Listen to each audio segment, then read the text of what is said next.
ولا تحسبن الله غافلا عما يعمل الظالمون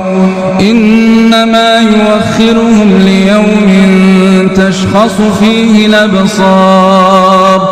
مهطعين مقنعي رؤوسهم لا يرتد إليهم طرفهم وأفئدتهم هواء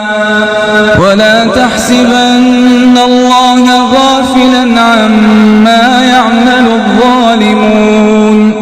إنما يؤخرهم ليوم تشخص فيه الأبصار مهطعين مقنعي رؤوسهم لا يرتد إليهم طرفهم وأفئدتهم هواء وأنذر الناس يوم ياتيهم العذاب فيقول الذين ظلموا ربنا لولا أخرنا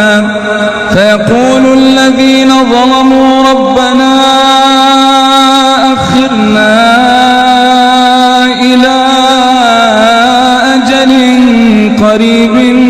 نجب دعوتك ونتبع الرسل أولم تكونوا أقسمتم من قبل ما لكم من زوال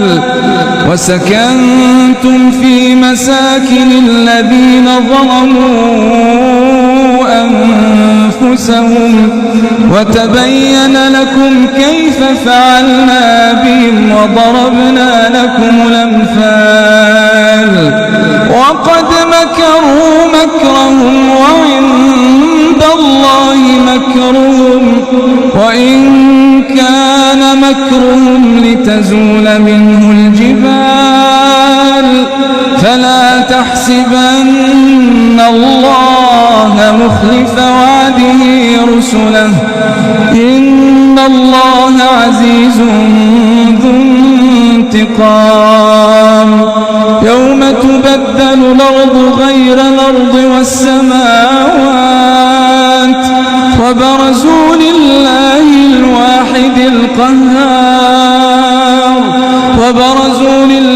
الواحد القهار